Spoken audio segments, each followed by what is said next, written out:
I woke under a concrete bridge in Portland, Oregon, on a cold October morning, my breath visible in the air. A black Mercedes pulled over above me. My younger sister, Catherine, who I had not seen in 8 years, stepped out in designer clothes, her face frozen in shock. She whispered my name. I tried to hide my face, drowning in shame. Catherine knelt in the dirt beside me, tears streaming down her cheeks, asking what happened to me. I broke down completely and said 4 words that changed everything.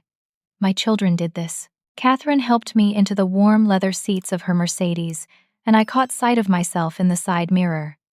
I barely recognized the woman staring back. I was filthy, wearing 3 torn sweaters layered over each other, and I had not showered in 2 weeks. My hair was matted, my skin gray with dirt and exhaustion.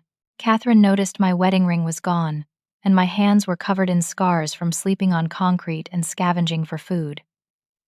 She did not say anything about my appearance. She just drove.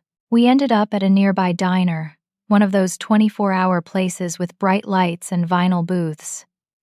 Catherine ordered coffee and pancakes and eggs, but I just sat there trembling. The warmth of the restaurant felt foreign after months in the cold. I could not stop shaking. Catherine reached across the table and took my scarred hands in her manicured ones. "Tell me everything," she said quietly. I tried to speak, but the words caught in my throat. Where could I even begin? How could I explain that the 3 children I had raised, loved, and sacrificed everything for had destroyed me? I started and stopped several times, overwhelmed by shame and grief. Catherine waited patiently. She did not rush me. Finally, I managed to go back 6 months, to when my life was still normal. I had been living in a modest 3-bedroom house in Beaverton, Oregon. It was not fancy, but it was mine. Well, it had been mine. I had lived there for 32 years, raised my 3 children there with my husband Jim. The house was completely paid off after decades of mortgage payments, worth about $450,000 according to the last assessment. Jim had died 5 years earlier from a sudden heart attack, and I had been living alone ever since. I was a widow, but I was managing. I had worked as a school librarian for 30 years before retiring 3 years ago. My pension was modest but comfortable, about $2,800 a month, plus another $1,900 from Social Security. I could pay my bills, buy groceries, even take a small vacation once a year to visit the coast. I was not wealthy, but I was secure. And I had my 3 children. Brian was 42, my oldest. Stephanie was 40, and Heather was 37. They had their own lives, their own families. I thought we were close. I really did. Catherine listened, her coffee growing cold, as I explained how it started. Brian lost his job in the tech industry about 8 months ago. The company had layoffs, and he was caught in the wave. He called me, upset, explaining that he and his wife, Angela, and their 2 kids needed a place to stay temporarily while he looked for work. Just a month or 2, he promised. Of course I said yes. I was their mother. I had a house with extra bedrooms. What else would I do? Then, a month later, Stephanie showed up. Her marriage was falling apart, she said. She needed to get away from her husband Marcus for a while, figure things out. She had a teenage son, and they needed somewhere safe to stay. Again, I said yes. What kind of mother turns away her daughter in crisis? Then came Heather. She claimed her landlord was evicting her unfairly, that she had nowhere to go. She moved in too. Suddenly, my quiet house had 9 people living in it. Brian and Angela and their 2 kids in 1 bedroom, Stephanie and her son in another, Heather in the 3rd, and me on the couch in my own living room because there was nowhere else to sleep. At first, I told myself it was temporary. Families help each other. But then weeks turned into months. I paid for everything. Groceries for 9 people, utilities that tripled, internet, cable, water, electricity. My savings account started draining fast. I was spending nearly $5,000 a month just feeding everyone and keeping the lights on. And they became demanding, critical. Brian complained about my cooking, said I made too much noise in the mornings when I got up. Stephanie criticized my clothes, said I dressed like an old woman, and embarrassed her. Heather rolled her eyes whenever I spoke. They stopped including me in family conversations. In meals, I would cook dinner and they would take the food to their rooms, leaving me alone at the kitchen table. Then Brian started talking about the house. He said I was not using it efficiently. He suggested I sign the deed over to him for tax purposes, said it would save money in the long run. Something about estate planning. I refused. The house was all I had left of my life with Jim. It was my security. The arguments started then. Daily fights about the house, about money, about everything. Stephanie accused me of hoarding my bedroom, said I was selfish for not giving it to her and her son. Heather complained that I was always in the way, that I made everyone uncomfortable. I felt like a stranger in my own home. Worse, I felt like a burden. My voice broke as I told Catherine what happened next. One morning, I woke up and the locks were changed. I could not get into my own house. My children had forged my signature on a quitclaim deed. They had a lawyer help them, someone who was friends with Brian. Everything was processed quickly, quietly, legally enough that no one questioned it. By the time I understood what was happening, the house was no longer mine.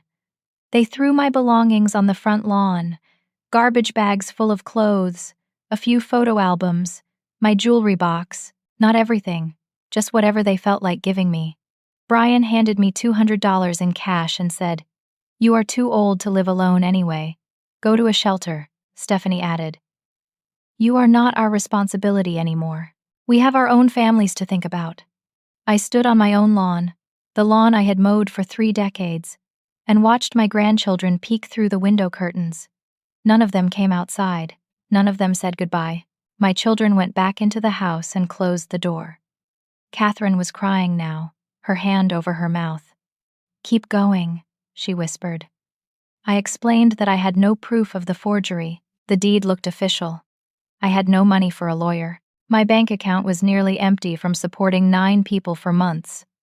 I tried calling legal aid, but they had a 6-month waiting list. I went to the police, but they said it was a civil matter, not criminal. I needed to hire an attorney. I was too ashamed to call Catherine. We had drifted apart after our mother died 8 years ago. I did not even know if she would take my call. So I tried the shelters, but they were full. The few that had space were dangerous, filled with people struggling with addiction and mental illness. I was robbed my first night at one. After that, I stayed on the streets. It seemed safer. For 5 months, I survived. Food pantries gave me meals. I slept under bridges, in parks, behind buildings. I lost 30 pounds. I developed bronchitis that would not go away. I had frostbite on 3 of my toes. I kept thinking surely one of my children would come looking for me. Surely they would feel guilty. But my phone stayed silent. Until this morning, when Catherine found me. Catherine sat across from me in that diner booth. Her face a mixture of horror and rage. I could see her processing everything, trying to understand how her sister had ended up sleeping under a bridge while her own children lived in comfort. "Why did you not call me?" she asked, her voice breaking. I looked down at my ruined hands. I was ashamed. We had not talked in so long. I thought you had your own life, your own problems. I did not want to be a burden to you too. Catherine reached across and grabbed my hands again, squeezing tight. "You are my sister. You will never be a burden. Never. I should have stayed in touch after Mom died. This is my fault too." I shook my head, but she would not hear it. She pulled out her phone and started making calls right there in the diner. Within 20 minutes, she had booked me a suite at a hotel downtown, the nice kind with room service and soft robes. Then she drove me to a department store and bought me new clothes. Not just one outfit, but everything. Underwear, socks, jeans, sweaters, a warm coat, pajamas, toiletries. She filled 3 shopping bags while I stood there crying in the dressing room. Next, she took me to an urgent care clinic. The doctor was a young woman with kind eyes who examined me without judgment. She diagnosed bronchitis, malnutrition, and frostbite. She prescribed antibiotics, vitamins, and rest. Catherine paid for everything without blinking, without even looking at the bill.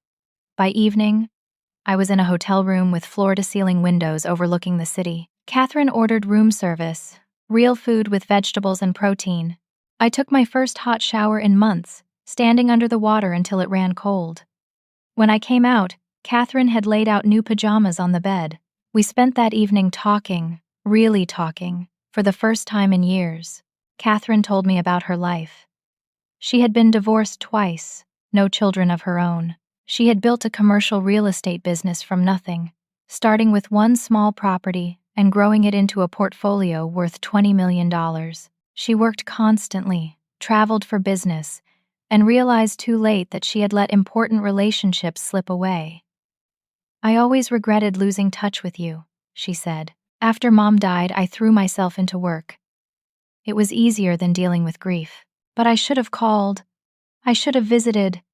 We were both crying then, mourning the years we lost, and the pain we could have prevented if we had just stayed connected." The next morning, Catherine brought her attorney to the hotel. His name was Walter Hughes, a man in his early 60s with silver hair and sharp eyes. He reviewed my situation carefully, taking notes, asking questions. When I finished explaining everything, he sat back and sighed. "The quitclaim deed was likely fraudulent," he said. "But proving forgery is difficult and expensive. It could take years in court and cost hundreds of thousands in legal fees. Even if we win, your son might have sold the house or taken loans against it. You might get nothing." "What about criminal charges?" Catherine asked. Walter shook his head slowly. "Elder abuse, fraud, forgery. The district attorney might prosecute, but they would need ironclad evidence. Without witnesses to the signature, without documented proof of coercion, it becomes your word against theirs." I felt the hope draining from me again. "So they just get away with it?" Walter hesitated. "Not necessarily. But you need to understand the reality. Legal battles destroy families. They cost money and time, and emotional energy. You need to decide if that is what you want." I looked at Catherine, lost. I did not know what I wanted anymore. I just wanted my life back. Catherine stood up suddenly. "Forget the house," she said. "I am giving you a new life." She explained that she owned a beachfront condo in Cannon Beach, Oregon, about 90 miles west of Portland. 2 bedrooms, ocean view, fully furnished. It was worth $1.2 million. She had been using it as a vacation rental, but now she wanted to deed it to me, free and clear. "I cannot accept that," I said immediately. "It is too much." Catherine cut me off. "I have more money than I will ever spend, Kendra. You are my sister. This is nothing to me. Please." Before I could argue further, she pulled out her checkbook and wrote a check. When she handed it to me, I nearly fainted. $6 million. "This is your security," she said firmly. "Invest it wisely. You will never be vulnerable again. You will never have to depend on anyone. You raised 3 children alone after Jim died. You worked hard your whole life. You deserve this." I broke down completely, sobbing in my sister's arms. For the first time in months, I felt something other than despair. I felt hope. We spent the next few days making arrangements. Catherine introduced me to her financial advisor, a woman named Patricia Stone, who specialized in helping people manage sudden wealth. Patricia was warm and professional, explaining investment strategies in simple terms. She created a conservative portfolio with bonds, dividend stocks, and real estate trusts that would generate about $15,000 per month in income, more than I had ever earned working full-time. It felt surreal. 1 week ago, I was sleeping under a bridge, and now I was discussing investment portfolios and beachfront property. As we were celebrating over dinner that evening, my phone buzzed. I still had my old phone, the only possession I had managed to keep through everything.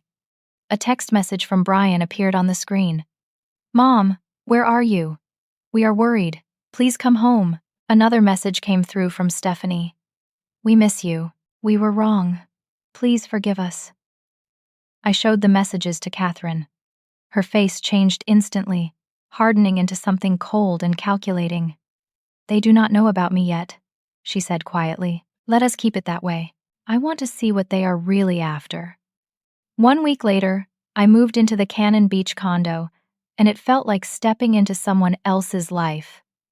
The place was absolutely stunning. Floor-to-ceiling windows looked directly out onto the Pacific Ocean. I could hear the waves crashing day and night. The condo had a modern kitchen with granite countertops, a fireplace in the living room, and 2 spacious bedrooms with the most comfortable beds I had ever slept in. Catherine helped me unpack the new belongings we had bought together. She hired an interior designer to add personal touches, things that would make the space feel like mine. We bought plants and art and soft blankets. I chose pictures of the ocean and lighthouses, things that made me feel peaceful. For the first time in months, I felt safe. The healing happened slowly. I slept in a real bed with clean sheets. I cooked meals in a real kitchen. I took long walks on the beach every morning, breathing in the salt air, feeling the sand beneath my feet. My bronchitis cleared up with the antibiotics. The frostbite healed. I gained weight back, and color returned to my face. I looked in the mirror one morning and recognized myself again. Catherine visited often, making the 90-minute drive from Portland almost every weekend. We fell back into the rhythm of sisterhood, like we were young again. She would bring groceries and wine, and we would cook together, talking late into the night. We watched old movies and took long walks on the beach. She helped me understand my new financial situation, introducing me to Patricia multiple times to go over investment strategies. Patricia was patient with me, explaining everything in detail. The $6 million was invested carefully. The monthly income of $15,000 would cover all my expenses with plenty left over. I could live comfortably for the rest of my life without ever touching the principal. The realization was overwhelming. I had gone from homeless to financially secure in a matter of weeks. Catherine reminded me often, "You were always the strong one, Kendra. You raised me after Dad left when I was 12. You sacrificed everything for your kids. Now it is your turn to be taken care of." 3 weeks after I moved into the condo, the doorbell rang on a Saturday morning. I was making coffee, still in my pajamas, watching the waves through the window. I was not expecting anyone. Catherine was not scheduled to visit until the following weekend. I opened the door and froze. Standing there were Brian, Stephanie, and Heather. All 3 of them were dressed nicely, not fancy but presentable. Brian wore khakis and a button-down shirt. Stephanie had on a floral dress. Heather wore jeans and a nice sweater. They were all holding flowers, and Brian carried a gift basket wrapped in cellophane. They were smiling. "Mom," Brian said with apparent joy. "We have been looking everywhere for you." Stephanie stepped forward. "We were so worried." "Why did you not tell us where you went?" Heather added. "Can we come in? We need to talk." I stood there in shock, unable to move or speak. My brain could not process what was happening. These were the same people who had thrown me on the street, who had stolen my house, who had abandoned me. And now they were standing on my doorstep with flowers and smiles like nothing had happened. I stepped aside numbly, and they walked into the condo. I watched their eyes go wide as they took in the luxury. The ocean view, the expensive furniture, the modern kitchen, the art on the walls. Brian let out a low whistle. "Wow, Mom, how did you afford this place?" I did not answer. I could not. I just stood there as they made themselves comfortable on my couch, placing the flowers on the coffee table. The gift basket sat beside them, full of fancy soaps and lotions, the kind you buy when you do not really know what someone wants, but you need to bring something. Stephanie started the conversation, her voice dripping with concern. "Mom, we owe you an apology." Brian nodded seriously. "We were all going through tough times. We took our stress out on you, and that was wrong." Heather chimed in. "What happened with the house? That was a huge misunderstanding. We never meant to hurt you." I stared at them, saying nothing. A huge misunderstanding? They had forged my signature, changed the locks, thrown my belongings on the lawn, told me I was not their responsibility. Brian continued. "We never meant to force you out. We just thought maybe downsizing would be easier for you at your age. You know, less maintenance, fewer stairs," Stephanie added. "And we were wrong." So wrong. We want you to come home. The house feels empty without you. Heather looked at me with fake tears in her eyes. The kids miss their grandma. They ask about you every day. They were laying it on thick, performing for me like actors in a play, and I could feel old emotions rising inside me. Guilt, longing, confusion. Part of me wanted so desperately to believe them. These were my children. I had changed their diapers, nursed them through illnesses, attended every school play and soccer game. Could I really believe they were irredeemable? But something felt deeply wrong. The smiles were too bright, the apologies too smooth, and they kept glancing around the condo, taking in every detail, calculating something. Just then, I heard a key turn in the lock. The front door opened, and Catherine walked in. She was not supposed to visit today, but she had a key, and she often surprised me. She stopped dead when she saw my 3 children sitting on the couch. Catherine's face went cold. Not angry, just ice cold. Brian stood up quickly. "Who are you?" Catherine set down her purse slowly, her eyes never leaving them. "I am Catherine, Kendra's sister, and you must be the children who forged her signature, stole her house, and threw her on the street." The room went completely silent. You could have heard a pin drop. Stephanie's smile vanished. Brian's face turned red. Heather looked from Catherine to me, then back to Catherine. I could see the wheels turning in her head. Then Heather's eyes landed on Catherine's designer purse, her expensive coat, her diamond earrings. Heather looked around the condo again, at the luxury, the ocean view. Then she looked at me, really looked at me, seeing my healthy appearance, my new clothes, my whole changed situation. Understanding dawned on their faces. All 3 of them realized it at the same moment. I was not alone anymore. I had money now. And Catherine was watching them like a hawk. Catherine did not sit down. She stood in the entryway with her arms crossed, radiating controlled fury. The air in the room changed, tension crackling like electricity before a storm. "Did you or did you not change the locks on your mother's house?" Catherine asked Brian directly, her voice sharp as a blade. Brian stammered. "It was complicated. Yes or no?" "Yes. But you do not understand." Catherine cut him off. "Did you forge her signature on legal documents?" Stephanie jumped in, her voice defensive. "We had a lawyer. A neighbor saw you getting into an expensive car. Word got around Beaverton. People talk," Heather added quickly.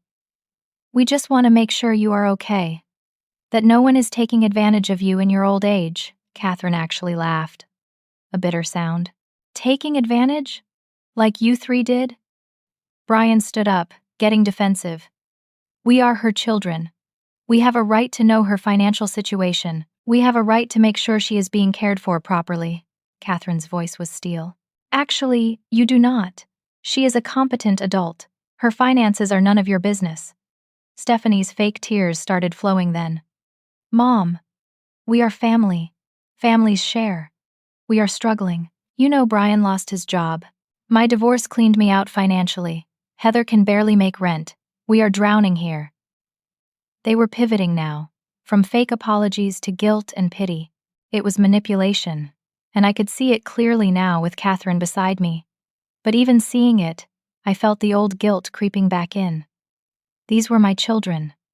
They were struggling. Did I not owe them something? Heather leaned forward, her voice pleading. "We made mistakes, terrible mistakes, but we are still your children. Does that not mean anything to you?" I felt myself wavering. Catherine must have sensed it because she pulled out her phone.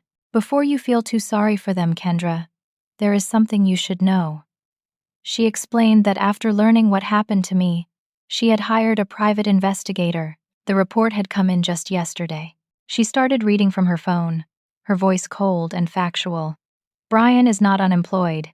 He is working under the table as a contractor, hiding his income to avoid paying child support from a previous marriage." She scrolled down. "Stephanie never got divorced. She and her husband Marcus are living together in your house, renting out the bedrooms on Airbnb for $200 a night." She scrolled again. "Heather's boyfriend is a con artist named Tyler with active warrants in 2 states for fraud and identity theft. They were planning to sell your house and leave the state. The color drained from my children's faces. Brian stood up quickly. That is insane. You are lying. Catherine turned her phone screen toward them. I have photos, bank records, witness statements. She swiped through images. There was Stephanie and Marcus together at my old house, laughing on the front porch. Screenshots of Airbnb listings. Cozy room in Beaverton, close to downtown. My old bedroom, Stephanie's room, even the living room where I had slept on the couch. They were renting out every space for profit. More photos of Brian at construction sites, accepting cash payments, stuffing bills into his wallet, his truck parked at job sites with tools in the back. Then Catherine showed a mugshot, a man with a shaved head and neck tattoos. Heather's boyfriend Tyler. The charges listed below: fraud, identity theft, forgery, assault. My hands started shaking. I looked at my 3 children, these strangers wearing my children's faces. Stephanie suddenly dropped the act entirely. Her tearful expression vanished, replaced by something cold and hard. She stood up and her voice changed completely, becoming flat and venomous. Fine. Yes. We sold the house last week. $390,000. It is gone. Spent. You will never see a penny of it, Brian added, crossing his arms. And there is nothing you can do about it. The deed was legal enough that it went through the system. No prosecutor will touch this. It is a civil matter, and you cannot afford to sue us. Heather actually smirked as she stood up. We came here hoping you would be stupid enough to give us more money. Guess you have gotten smarter in your old age. Or maybe your rich sister did it for you since you were always too weak to think for yourself. They moved toward the door, grabbing their coats, leaving the flowers and gift basket behind like garbage. As they reached the doorway, Brian turned back to look at me one last time. You were always a weak, pathetic woman. It is actually sad. At least now you have found someone else to leech off of. Stephanie walked past without a word, her face a mask of contempt. Heather paused at the threshold and said, You should thank us, really. We did you a favor. That house was too much for you anyway. You would have died alone in it eventually. At least now you have your sister to take care of you like the child you are. The door slammed behind them. I stood frozen in the middle of my beautiful living room, the ocean waves crashing outside, completely numb. Then something broke inside me. Not sadness, rage. Pure, white-hot rage that I had never felt before in my entire life. I collapsed onto the couch, not crying but shaking with fury. Years of manipulation crystallized in that moment.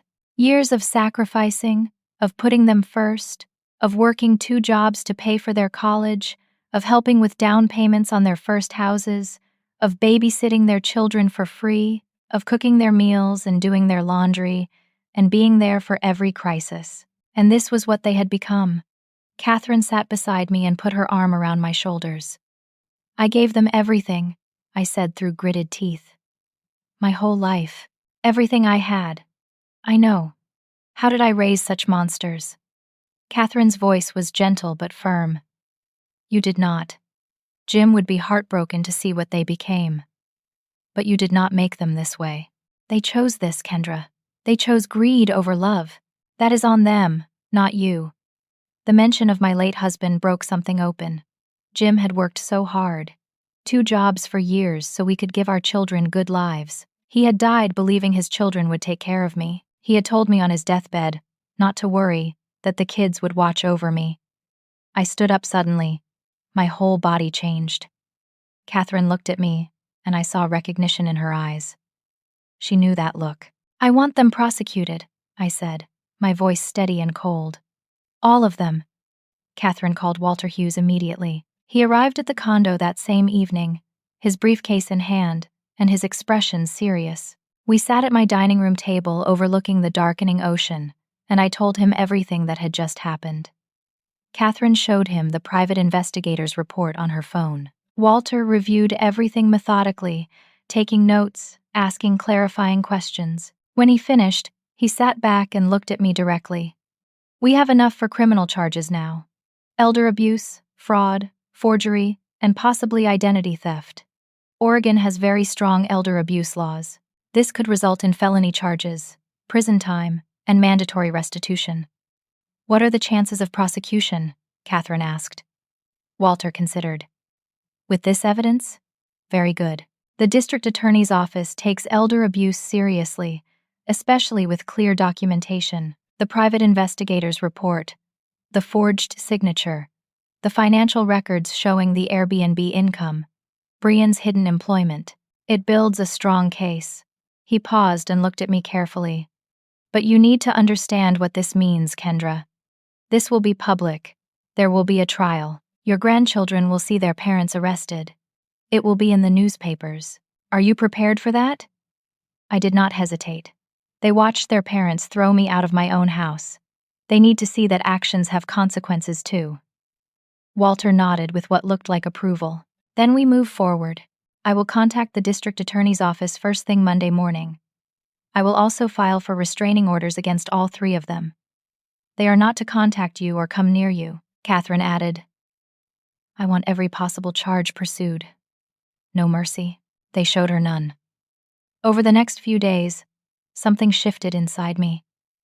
I was not the frightened, broken woman Catherine had found under that bridge. I started seeing a therapist named Dr. Rachel Morris, a woman in her 50s with gray hair and kind eyes but a no-nonsense approach. She specialized in trauma and family abuse. In our first session, I told her everything. She listened without judgment, taking notes occasionally, but mostly just being present.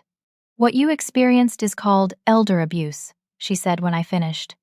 It is more common than people realize. Your children systematically isolated you, drained your resources, and then discarded you when you were no longer useful. This is a recognized pattern of abuse. But they are my children, I said. How could I not see it? Dr. Morris leaned forward. Because it happened gradually. You were being gaslit and manipulated over years, probably long before they moved into your house. Can you think of earlier instances where they made you feel guilty or obligated? I thought back. Yes, always. Stephanie would call crying about her marriage, and I would drop everything to help. Brian would show up needing money, and I would give it even when I could not afford to. Heather would criticize my parenting when I would not babysit on demand, making me feel like a bad grandmother. They had trained me over decades to prioritize their needs and ignore my own. Dr. Morris nodded. Exactly. You were conditioned to feel responsible for their happiness and guilty for your own needs. That is how this kind of abuse works. It is insidious. Over the following weeks, I worked with Dr. Morris to unpack years of manipulation. I started journaling every day, writing out memories and patterns I had never examined before. I realized my children had always been takers. Even as teenagers, they had expected me to sacrifice. When I wanted to go back to school to get my master's degree, Brian had cried that I was abandoning the family. When Jim and I tried to take a 10th anniversary trip, Stephanie had guilt-tripped me into canceling. They had always come first, and I had accepted it as normal. Dr. Morris helped me understand a crucial truth. Loving your children does not mean accepting abuse. You can love someone and still set boundaries. You can love someone and still hold them accountable. Meanwhile, Walter was making progress. He met with the district attorney, a woman named Sharon Fields who had built her career on prosecuting financial crimes against the elderly. She reviewed the evidence and was, according to Walter, outraged. The Oregon State Police opened a formal criminal investigation. All three of my children were called in for questioning. They hired a defense attorney, a man named Craig something, and claimed complete innocence. But the evidence was overwhelming. The handwriting expert compared my signature on old documents to the signature on the quitclaim deed. It was clearly forged, different letter formations, different pressure, different pen angle. The private investigator testified about the Airbnb scheme and Brian's hidden income. Catherine provided financial records showing my mental competency, my ability to manage money and pay bills before my children moved in. Dr. Morris provided expert testimony on elder abuse patterns and the psychological manipulation I had experienced. A grand jury was convened. Within 6 weeks, they returned indictments against all three of my children on multiple felony counts. The police arrested them at my old house, the house that had been mine. I was not there, but Walter showed me the arrest report later. Brian had tried to run. Stephanie had screamed at the officers. Heather had cried and blamed her boyfriend. They all posted bail, but their criminal trial was set for 6 months away. Walter explained that the wheels of justice turned slowly, but they were turning. During the investigation, something else emerged. Police found documents in Heather's bedroom, hidden in a drawer. My social security card, which had been taken from my belongings when they threw me out. My birth certificate. Old bank statements. A credit card application in my name that had never been completed. Heather's boyfriend Tyler was not just a con artist. He had been planning to steal my identity, to open credit cards and take out loans in my name. Heather knew about it. She had provided the documents. If Catherine had not found me, if I had still been homeless and unreachable, they could have destroyed my credit and left me with hundreds of thousands in fraudulent debt. Heather was charged with additional counts of identity theft, conspiracy. Police arrested Tyler on the existing warrants. Both Brian and Stephanie had known about the identity theft plan and said nothing, which made them accessories. Suddenly, all 3 of my children were facing 15 to 20 years in prison. Walter explained the severity to me over coffee at my condo. This is serious, Kendra. With the elder abuse enhancements and the multiple counts, they are looking at significant prison time if convicted. They might try to negotiate a plea deal. What would that involve? I asked. Reduced sentences in exchange for guilty pleas. Maybe 5 to 8 years, instead of 15 to 20, plus probation and restitution. I thought about it carefully. Part of me wanted them to face the maximum penalty. But another part, the part that Dr. Morris was helping me develop, understood that justice was not about revenge. It was about consequences and accountability. Whatever the court decides is fair, I said finally. I just want them to be held accountable for what they did. Walter nodded. That is a healthy perspective. As the weeks passed and the trial date approached, I continued healing. I made friends in Cannon Beach. My neighbor, a widow named Sarah, invited me to her book club. I started volunteering at the local elementary school library 3 mornings a week, reading to children and helping organize the collection. I took an art class at the community center and discovered I loved painting ocean scenes. Catherine visited every weekend, and we traveled together. We went to Seattle for a long weekend, explored Pike Place Market, and stayed at a beautiful hotel overlooking the water. We drove down the coast to San Francisco and walked across the Golden Bridge. We even took a cruise to Alaska and saw the Northern Lights. I was healthy. I was strong. I was happy. And I was ready to face my children in court. The trial began on a cold morning in March, 6 months after the indictments. The Multnomah County Courthouse in Portland was an imposing building with marble columns and high ceilings. Media trucks lined the street outside. The case had attracted attention. Children steal elderly mother's home, read one headline. Family betrayal ends in criminal charges, said another. I walked into the courthouse with Catherine on one side and Walter on the other. I wore a simple blue dress and low heels, my hair neatly styled. I looked nothing like the broken woman who had slept under a bridge 6 months earlier. I stood straight, my head high. I was not ashamed anymore. The courtroom was packed. Brian, Stephanie, and Heather sat at the defense table with their attorney, Craig. Their spouses were in the gallery. Angela, Brian's wife, would not make eye contact with me. Marcus, Stephanie's husband, looked pale and nervous. Heather's boyfriend Tyler was in a different jail, awaiting trial on his own charges. My children looked terrible. Brian had lost weight and had dark circles under his eyes. Stephanie's hair was unwashed, pulled back in a messy ponytail. Heather kept crying, dabbing at her eyes with tissues. I felt nothing looking at them. No sympathy, no guilt. Just a strange detachment, like watching strangers. The judge was a woman in her early 60s named Judith Martinez. She had a reputation for being tough but fair. She reviewed the charges carefully and explained the proceedings to the jury. 12 ordinary citizens who would decide my children's fate. The prosecution, led by District Attorney Sharon Fields, presented their case methodically. They showed the timeline of events, from my children moving into my house to the forged deed to my homelessness. They showed financial records documenting how my savings had been drained. They showed photographs Catherine had taken of me under the bridge, with my permission, for evidence. Those photos were hard to look at. The woman in them looked ancient, broken, barely alive. The handwriting expert testified about the forged signature. He showed enlarged images on screens, pointing out the differences between my real signature and the fake one on the quitclaim deed. It was obvious once you knew what to look for. The private investigator, a former police detective named Thomas, presented his findings. He showed photos of Stephanie and Marcus together at my house, proving they had lied about the divorce. He showed screenshots of the Airbnb listings with dates and prices, calculating they had made over $40,000 renting out my house in just 6 months. He showed photos of Brian working construction jobs, time-stamped and geotagged, proving he was employed while claiming to be jobless. Catherine testified. She described finding me under the bridge, the condition I was in, my initial reluctance to explain what had happened. She spoke about our relationship, how we had drifted apart and how she regretted not being there sooner. When the prosecutor asked why she decided to help me, Catherine's voice broke. Because she is my sister. Because she did not deserve what happened to her.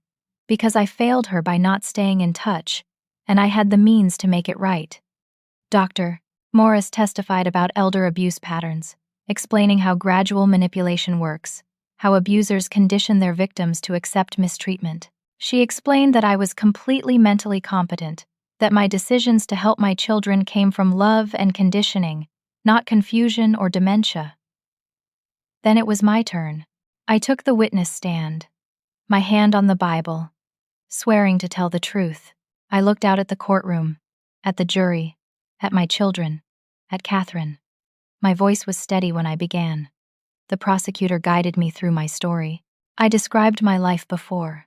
My marriage to Jim, raising 3 children, working as a librarian for 30 years.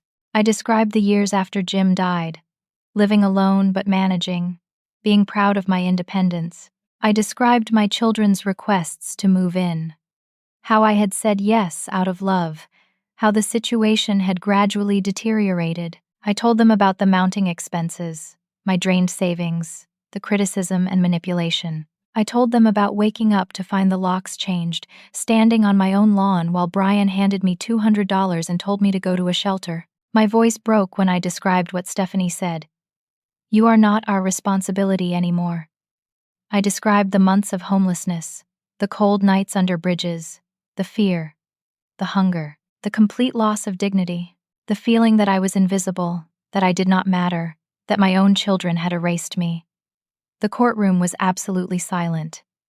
Then I described Catherine finding me, her generosity, my recovery. I looked directly at the jury. I do not want revenge. I just want accountability. I want my children to understand that what they did was wrong, that you cannot treat people this way, even your own mother, and face no consequences. The defense attorney Craig cross-examined me aggressively. He was a man in his 40s with slicked back hair and an expensive suit. Is it not true, Mrs. Johnson, that you willingly signed the quitclaim deed? No, I said firmly. I never signed it. But you were living in the house. You saw the paperwork being processed. I was living in the house because it was my house. I saw no paperwork because they hid it from me. He tried another angle. Is it not true that you suffer from memory problems? No. I have perfect memory. Would you like to see my medical records? Walter had already submitted my medical records showing no cognitive decline, no dementia, no memory issues. Craig pivoted. Is it not true that you are now wealthy, living in a $1 million condo, while your children struggle financially? I paused. Yes. I am fortunate that my sister helped me. But my financial situation does not excuse theft and fraud. Do you not think prosecuting your own children is cruel? Vindictive, even? I looked at him steadily. No. I think stealing from your mother and leaving her homeless is cruel. I think forging documents and planning identity theft is cruel. Prosecuting criminals is called justice. The courtroom erupted in whispers. Judge Martinez gavelled for order. The defense tried to paint my children as victims of circumstances, desperate people who made mistakes. They brought character witnesses who said Brian was a good father, Stephanie was involved in her church, Heather volunteered at an animal shelter. None of it addressed the actual crimes. Closing arguments were powerful. Sharon Fields stood before the jury and spoke with controlled passion. Elder abuse is one of the most despicable crimes in our society. These defendants did not just steal money or property, they stole their mother's security, her dignity, her home. They left a 67-year-old woman to sleep under a bridge in winter. And when she was rescued by her sister, they showed up asking for more. That is not a mistake.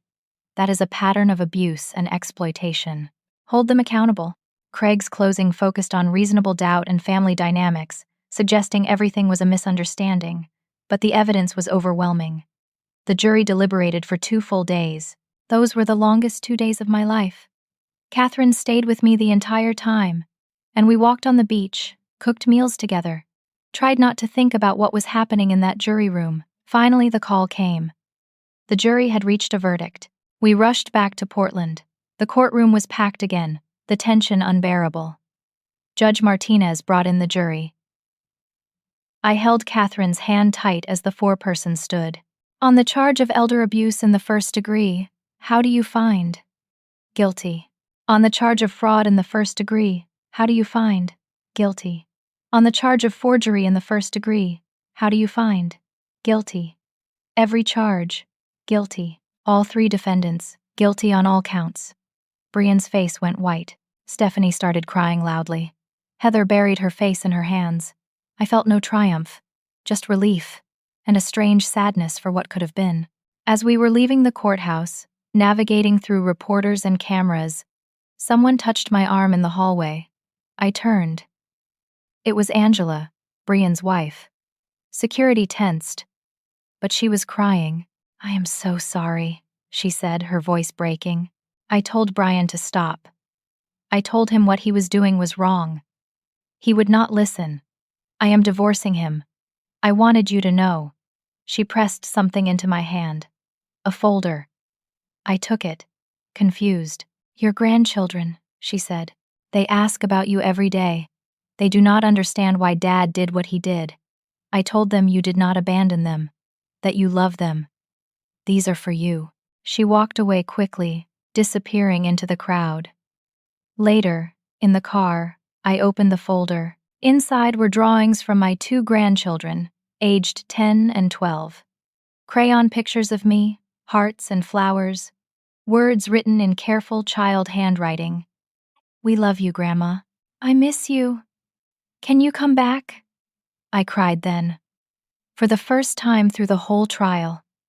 Not for my children, for my grandchildren, who were innocent victims of their parents' choices. 3 weeks later, we returned to court for sentencing. Judge Martinez reviewed the case thoroughly, reading from documents, asking questions, ensuring she understood every detail. Then she addressed Brian, Stephanie, and Heather directly. Her voice was firm and disappointed, like a teacher scolding students who should have known better. Elder abuse is among the most despicable crimes a person can commit. You 3 violated the most sacred trust that exists. The bond between parent and child. Your mother gave you life, raised you, sacrificed for you, and you repaid her by stealing everything she had and discarding her like garbage. She sentenced Brian to 8 years in prison, followed by 5 years probation. She sentenced Stephanie to 6 years in prison, followed by 5 years probation. She sentenced Heather to 10 years in prison because of the additional identity theft charges, followed by 5 years probation. She ordered full restitution, $450,000 for the value of the house, plus $100,000 in damages for emotional distress and living expenses during my homelessness. She imposed restraining orders. No contact with me for 15 years unless I initiated it. My children were led away in handcuffs. Brian looked back at me once, his face full of something I could not read. Maybe regret, maybe anger.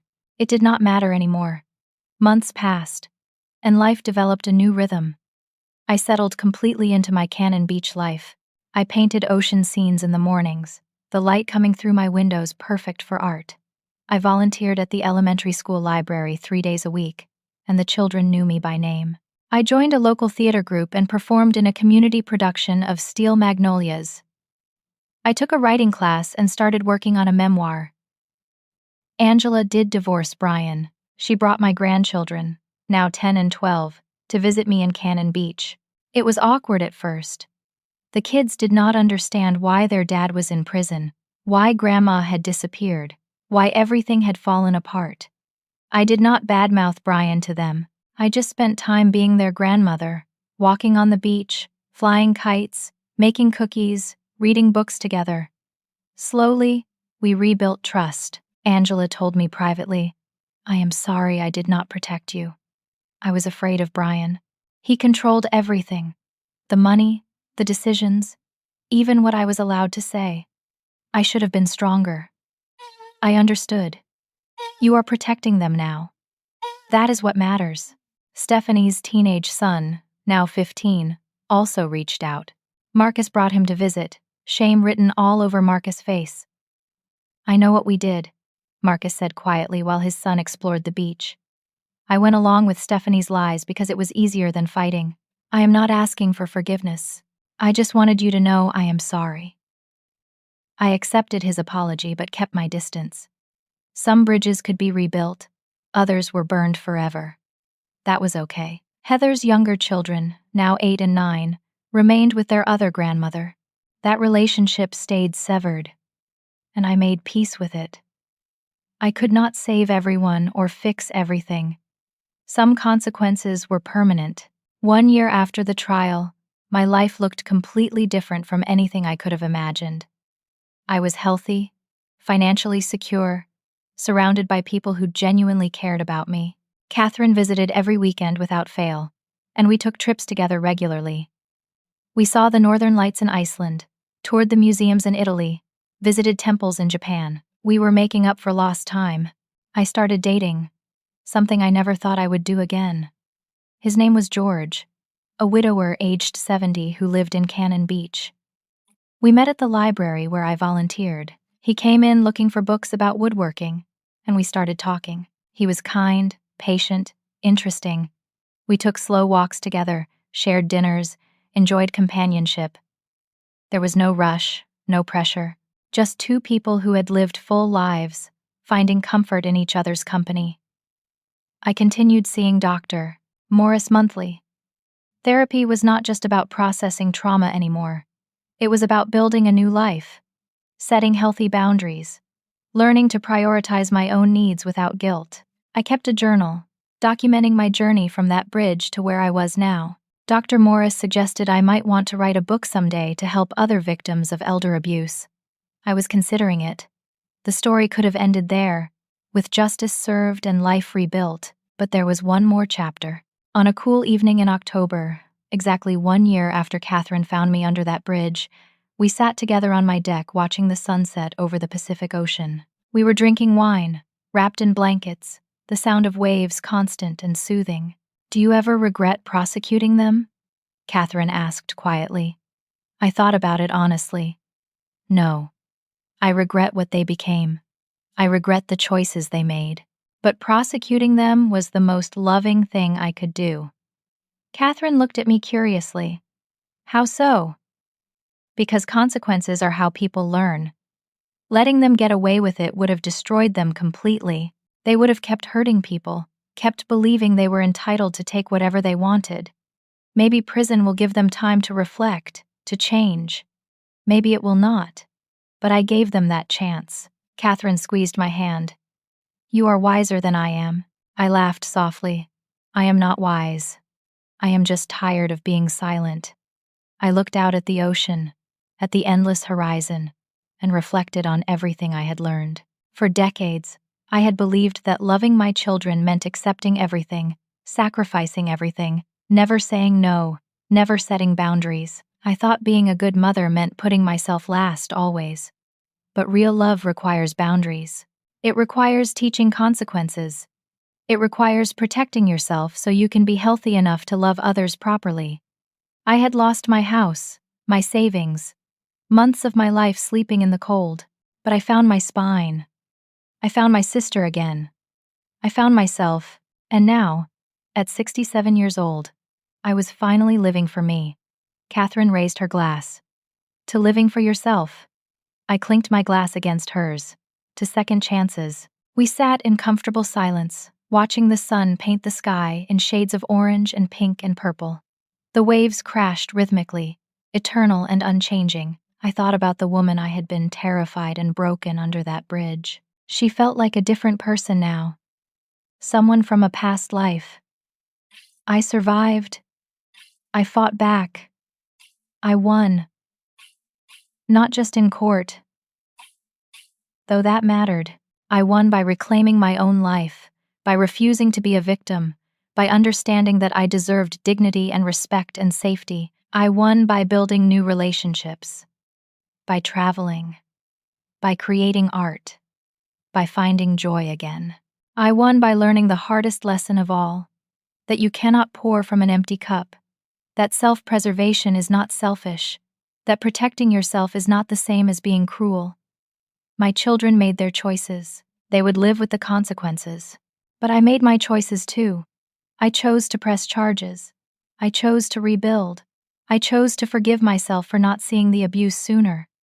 I chose to be happy. As the sun finally set and the first stars appeared, Catherine stood and stretched. I should head back to Portland. Early meeting tomorrow. I walked her to her car, hugging her tight. Thank you for finding me. She pulled back, her eyes shining. Thank you for letting me back in. After she drove away, I stood in my driveway for a moment, breathing in the salt air, listening to the ocean. Then I went inside my home, my safe and beautiful home, and locked the door behind me. I was not that woman under the bridge anymore. I was Kendra. I was a survivor. I was strong. I was free. And I was finally, truly happy. Now I want to ask you something. Have you ever experienced a situation where you had to choose between family loyalty and your own well-being? How did you handle it? Have you ever had to set difficult boundaries with people you love? I would love to hear your thoughts and experiences in the comments below. If this story moved you or made you think, please hit that like button. Subscribe to this channel for more stories about resilience, justice, and finding strength in the darkest moments.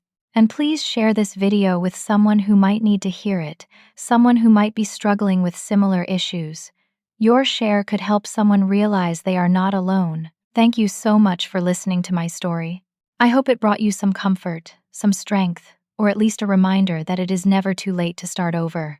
May you always have the courage to protect yourself, the wisdom to know when to let go, and the strength to rebuild when life tears you down. Take care of yourselves out there.